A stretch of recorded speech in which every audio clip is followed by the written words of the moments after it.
Good morning. I just gotta kind of let those words go a little bit, you know. We are family. I got all my sisters and brothers.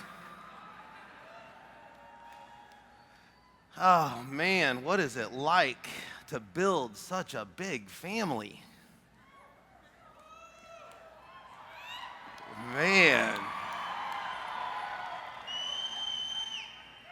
What are y'all doing in my living room?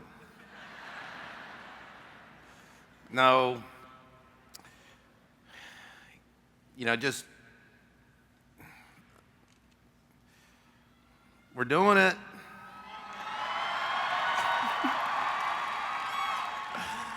We're doing it. Oh man. But I promise you, we're still in the beginning. We're still in the beginning. We're going to do a lot more.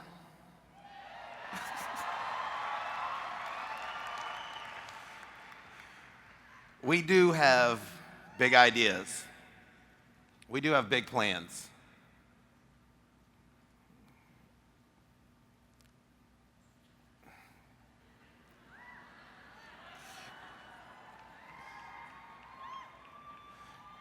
I'm not going to tell you what they are right now.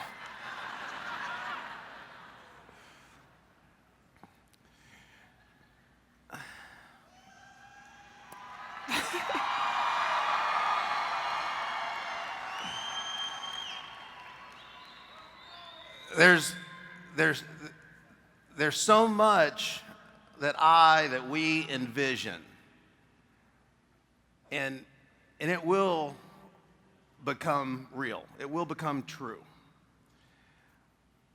So the question is, as we continue to innovate, as we continue to evolve, as we continue to become a dominant, exemplary company on the planet, in our industry and in travel,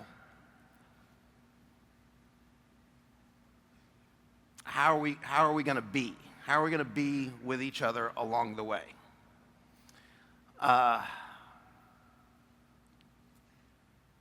So it always comes back to you.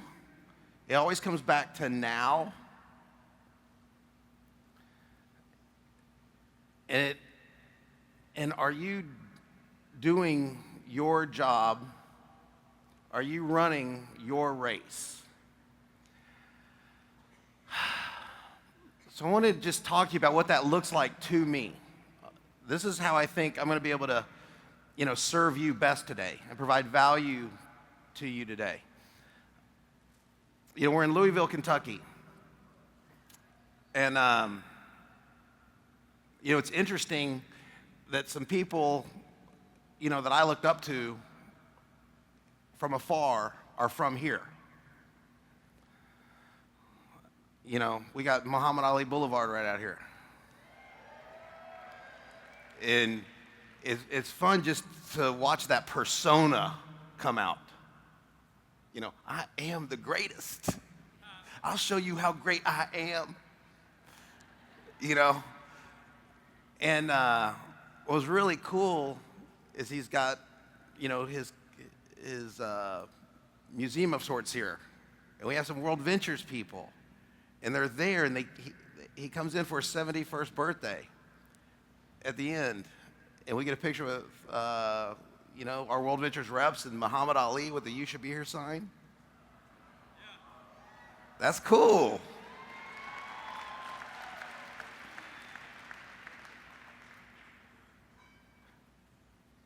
When we do these kind of trainings, we bring up people like that. Through so many years, I've brought up stories about, the Colonel Sanders, Kentucky Fried Chicken. That's one heck of a story. Here's a guy who thought he was too old.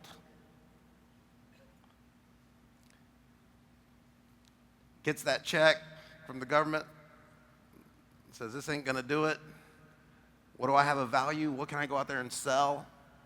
living out of his car for the most part, traveling around the country trying to sell his recipe. Restaurants wouldn't buy it. He says, just pay me on the increase. Johnny Rivers says, increase. And so they do, and of course it works out, and that guy had a personality. Yeah, he was a character.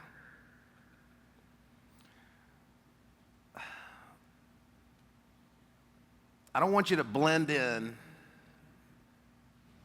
You know, who are you? What's your character? Who are you out there talking to?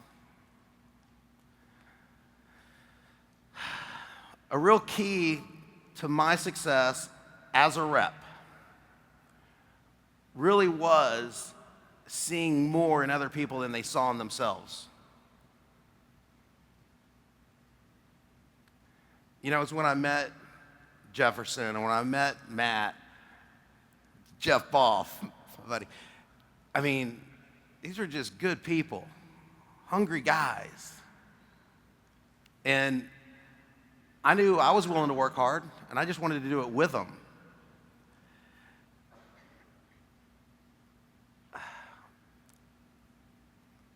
I know that a lot of you, that's what you need.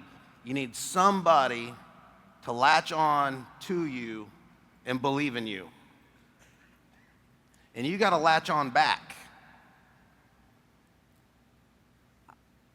This was all built, when you look at 9,000 people plus, this was all built off just the buddy system. You know, I teamed up with Jefferson, you know, at a time. And then we worked. And we made a difference in each other's lives. And then later on I met Matt. I teamed up with Matt. And we worked. Until we changed each other's lives. Who are you partnered with? Who are you running with? Who do you have in your life that sees it the way that you see it?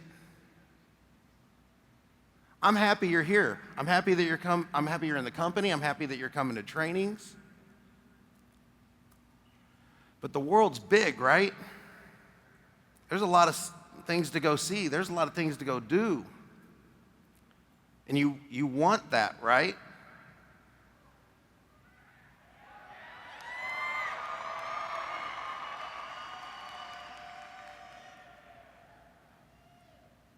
So you got to have, who's that one person, who's that one running buddy you're going to have that you're just going to lock arms with? It's not everybody. It's not the big number. It's just, who do you have with that relationship? Are you able to work your way up the line and put your upline to work? I was a servant leader to these guys. I said, call me anytime. I'll outwork you for your own success. You'll quit on you before I quit on you.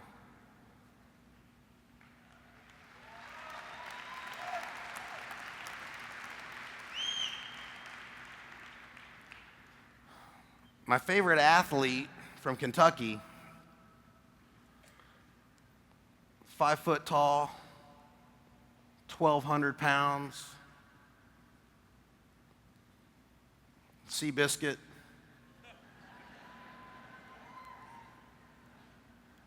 Who of y'all have not seen the movie Seabiscuit?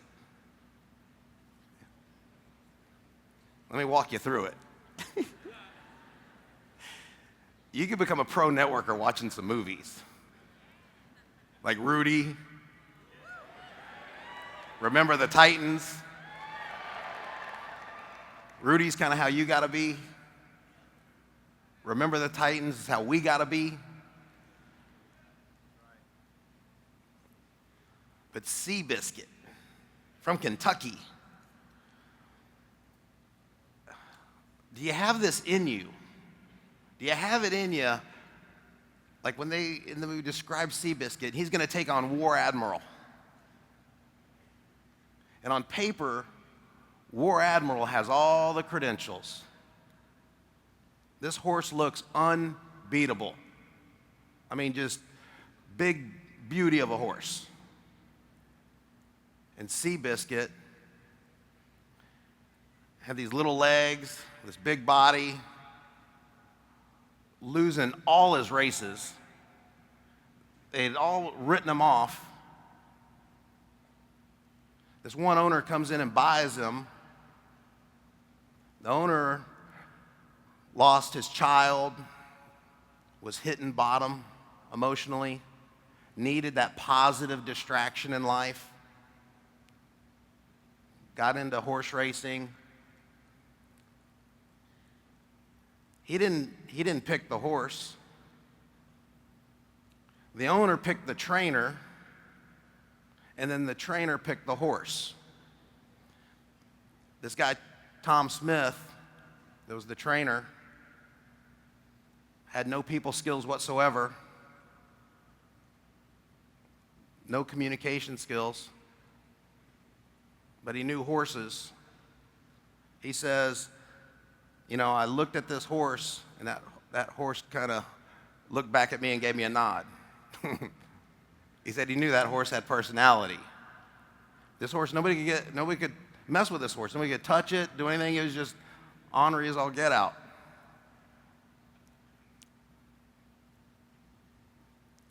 So here's this trainer, here's this horse, here's this owner. They came together as a team. The reason this matters to me is because we spend so much time talking about I, me.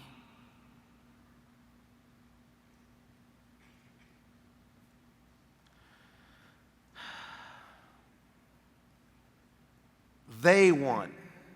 Seabiscuit didn't win. Seabiscuit and the jockey won. The trainer won. The owner won.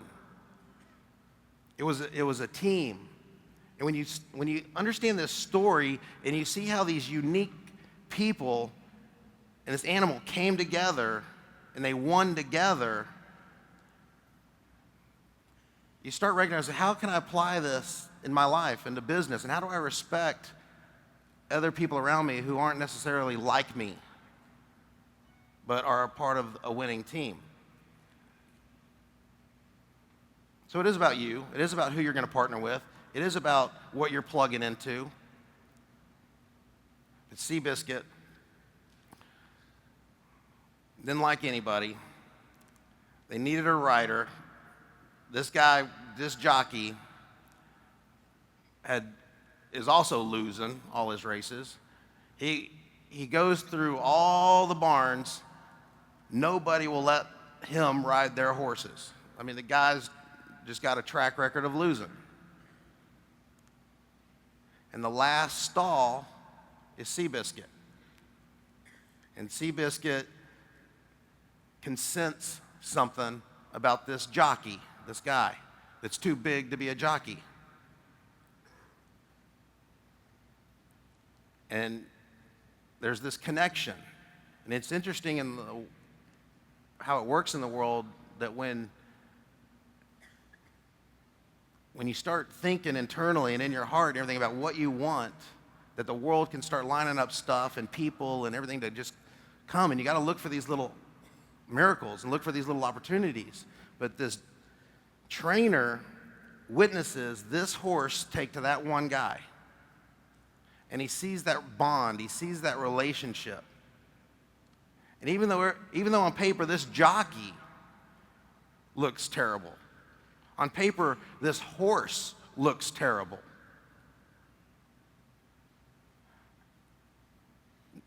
on paper neither one of them look like they're ever going to succeed in life or do anything great.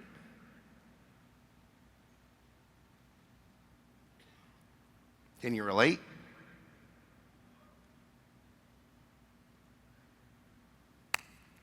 But they come together as a team, as horse and rider.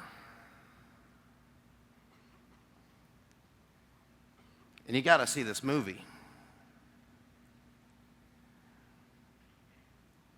And in the big race, when they're going to match up the number one racehorse that's out there, this war admiral that's winning all these races, against this horse and jockey over here that look like they got a shot, but they start to win together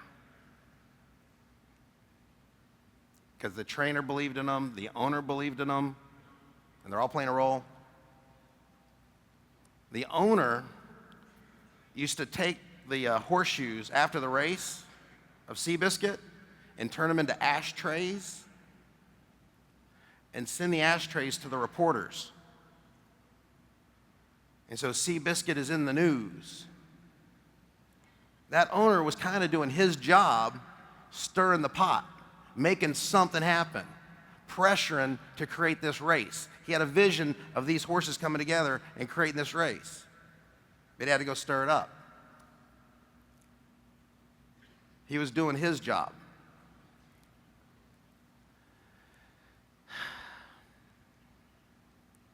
When this jockey couldn't ride Seabiscuit because he got hurt in this big matchup race between War Admiral and Seabiscuit, and they're going to run, I'm going to have another jockey.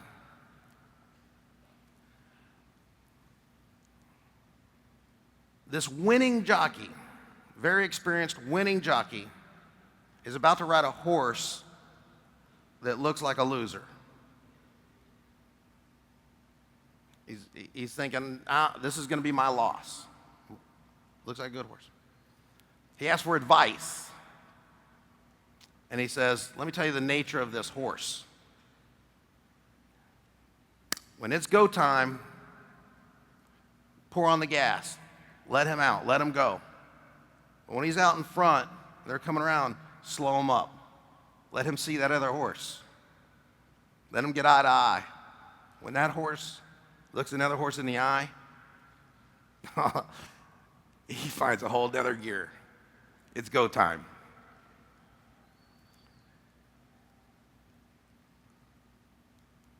Can you identify with characters in movies? Can you use them to be your mentor, your trainer, your upline, when your upline's not around? You know, I got to tell you, this is how I learned.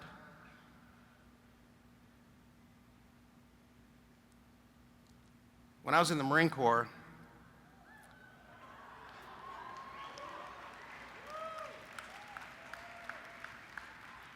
and I got my drill instructor, and he's the guy, and he takes off running. I'm like, don't lose that guy. And as I take off after my drill instructor, and I just see his feet going like this, and I see his calves pumping, and I'm focused. Don't lose that guy. If I don't lose that guy, odds are I'm going to finish first. And I know I'm hurting. I'm breathing heavy. I'm hurting. I'm burning. I want to quit. But in my head, focus, don't lose that guy. And honestly, my experience in life is you can almost count on other people to quit.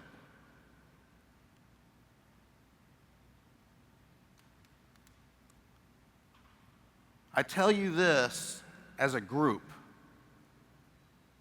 as a big audience, but I'm not talking to you as a big audience. I'm just talking to you like one person. When you're running like that,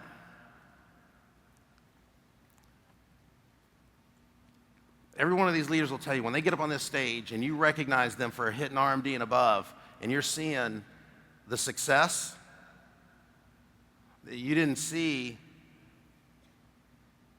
all the lessons along the way, all the no's along the way. People don't remember Babe Ruth as the strikeout king. They only remember him as the home run king. You don't see all of us as strikeout kings.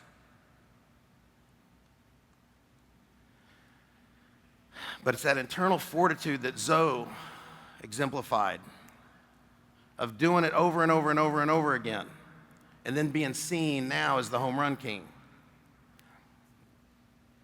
When we got to town, some of y'all were there. I was at CVS we were getting diapers and everything for Savannah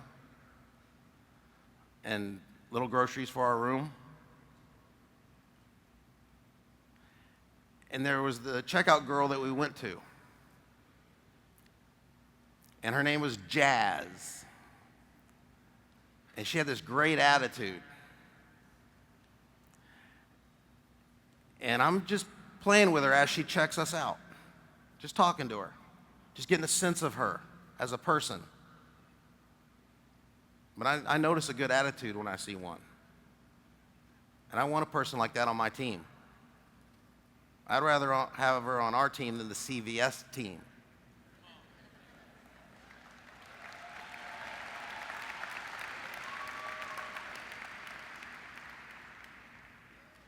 Because if I see somebody being good at anything, I think they'll be good at anything. She has a great attitude. I know stuff she doesn't know yet. I've done stuff she hasn't done yet. I don't think I'm better than her. I see her as my equal. I'm betting that deep down inside her somewhere, she probably wants a change. I mean, what do you think a checkout person at CVS makes per week, per month, per year? What are the advancement opportunities?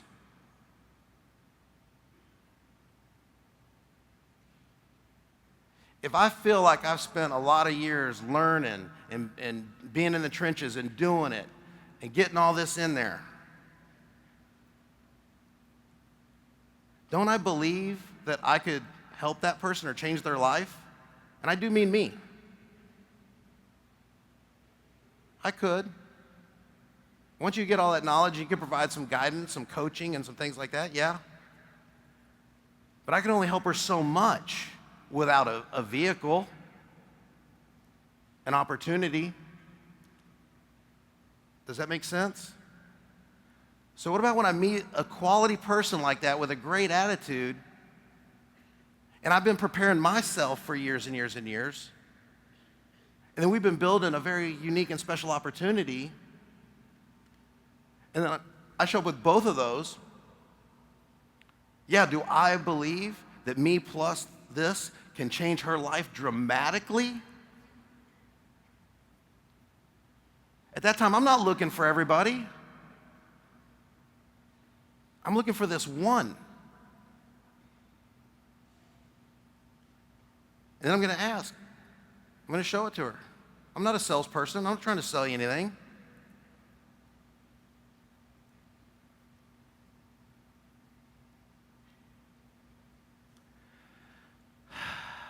I just want to show it to you and see if you see what I see.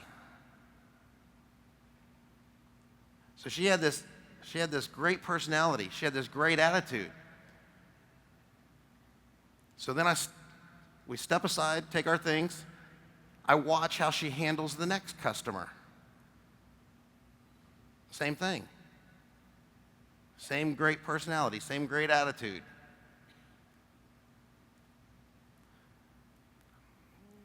So then, and my time's valuable. I don't have time to just talk to everybody or just recruit anybody.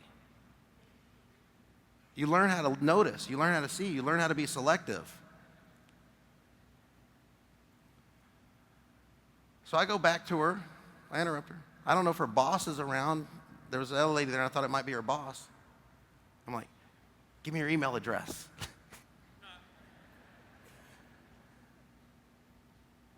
And she don't know, I could be crazy guy, I don't know, with a baby.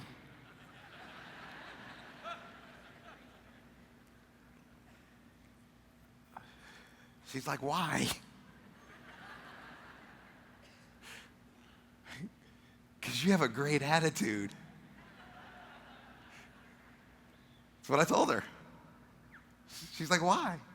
I'm dead serious. I'm dead serious because you've got a great attitude. And whether she knows what I mean or not, I know what I mean. I don't know if she's going to join us. I'll leave here in a little while, and I'll go over there and see if she's working and say hi and see if I can get her over here. I just believe, though. I see the greatness in her. I don't know if she'll do it or not. Let's say she doesn't. Did I lose anything? No, because I didn't have her to begin with. But what if she says yes?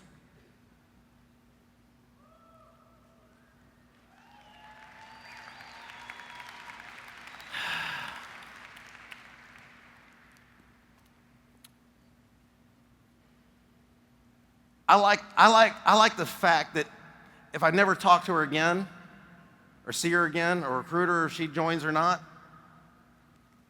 I like that I recognized she had a great attitude, and I told her she had a great attitude.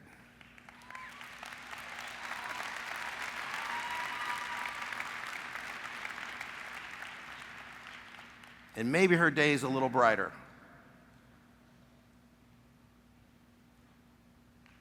Those are those everyday heroes to me.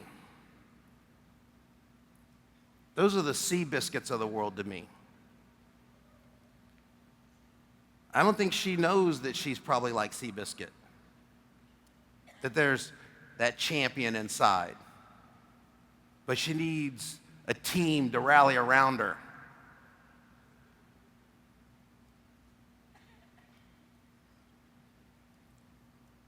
I know so many of you are probably that way.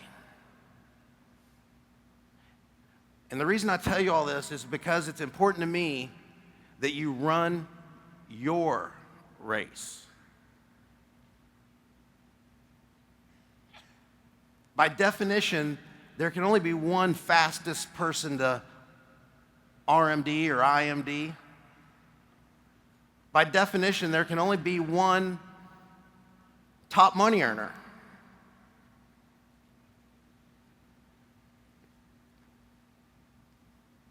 Hey, if you're like Seabiscuit, you want to run? Okay. Got some catching up to do. But what's most important to me is that you run your race. You know that you're doing the job, that you're doing it right, that you're enjoying the job, that you can appreciate the company, appreciate all the other people in the company. Know that no matter how long it takes you, that we care about you.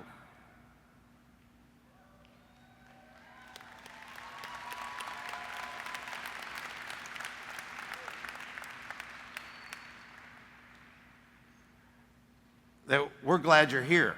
We're glad you're at least on the path. We're glad that you have positioned yourself to succeed.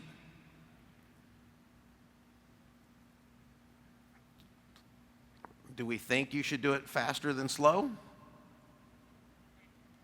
Yeah? Do we believe in momentum? And getting Big Mo on your side? So what's it going to take? It takes focus. It takes making it a priority in your life. If you're passionate about something, you don't get burned out. You'll get up early. You'll go to bed late. You'll work all day and you'll work all night. And if you're passionate about it, it's not a problem.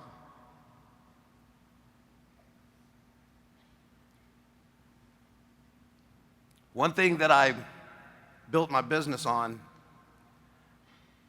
that helped me was income statistics in America, the richest country in the history of the world. And one thing that I'd like to share with you that I think is important that you should know and consider, not only as you build this for yourself, but as you go introduce it to other people, is let's talk about the math. Let's talk about the dynamics. What is the truth in the world? Taking you out of it, WorldVentures out of it, all of it. What are just the numbers? What do the statistics say whether we exist or not? Here's what's going on. Yesterday, Troy Talked about the 2% and the 98%, remember? And the floaters. When I started networking, and that used to be the numbers. Then when I started networking, and I was building, going on to, it was 3% made over 100,000 a year. So it was the 3% and the 97%. Now it's 7% make over 100,000 a year. Sounds good, right? Sounds better? Until you realize that the poor are getting poorer. So if the poor are getting poorer and that number's growing, and the rich are getting richer and that number's growing, where are the numbers coming from? The middle.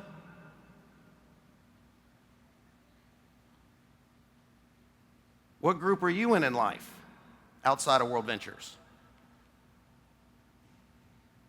So there's a big decision to be made, and this is something I did on purpose. And I think it's a healthy thing to be aware of. I think it's a healthy decision to make. If the middle class is being pulled apart, and you're in the middle class right now, and you're straddling the line, and over here is that 7% and growing, and over here's the other 93%, what group do you want to be in?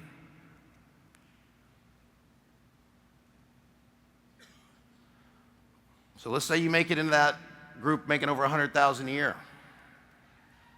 That'd be better, right?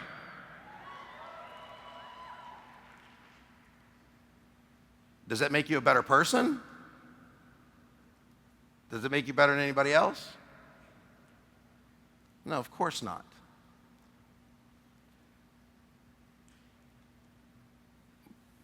But when you take care of yourself, can you take care of other people? It's who you became on that path. When you make that decision, what does it take? When you make the decision, and what does it take to get there? And then when you do get there, and now you have some credibility, when people have that $100,000 ring in WorldVentures, what they're saying is, I'm in that 7%. I got there. Here's the proof. I got there.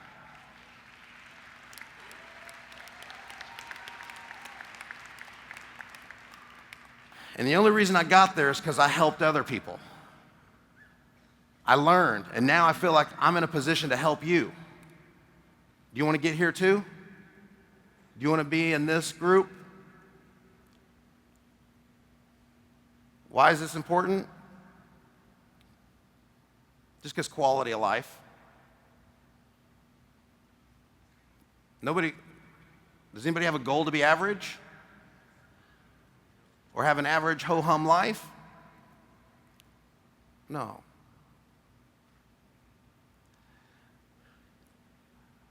So you all in the back.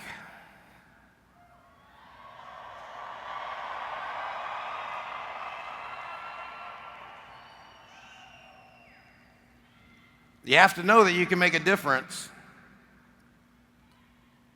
That uncommon knowledge is unfortunately uncommon.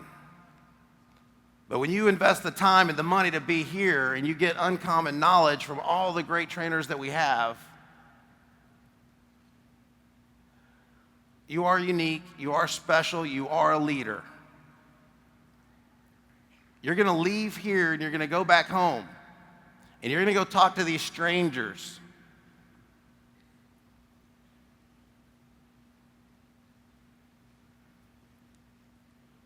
You know, we're building something together, and you matter.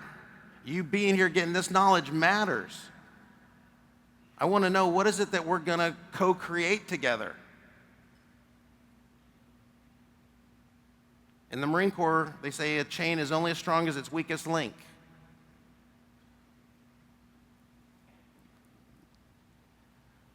We don't want any weak links. You being here, you're getting better and better. You're going to make our company better and better. We're not after everybody, but if you find those people that have that great attitude, you know, I'm asking you, please let them know we have a home for them.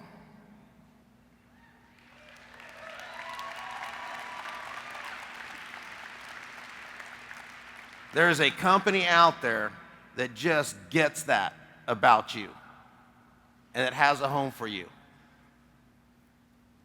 that cares about the world that we're building. So there's going to come a time soon, you're just going to see all the investments that we're making in the company for your future. We want to do everything we can to serve you, to make your opportunity better. And as you come here and you make yourself better, and as we work inside the company to make the company better, and you're getting better and we're getting better, when we hit that 10-year anniversary,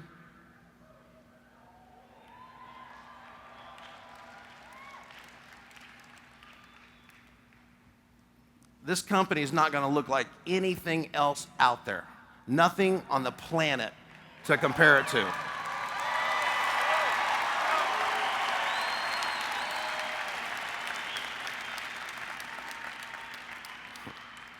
It's going to be obvious.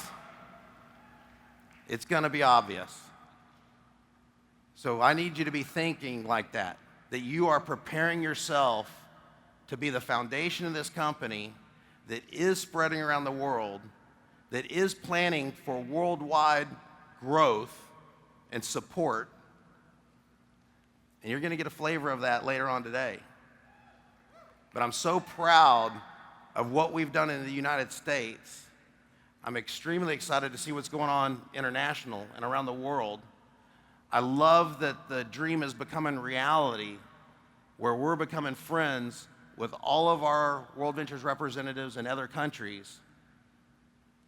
And the whole world, is shrinking. It's coming together. All of our lives are a lot more interesting, because of one another. And when I take in, an event like this one with this many people, and I start to imagine how we can all serve each other, how we're doing this together,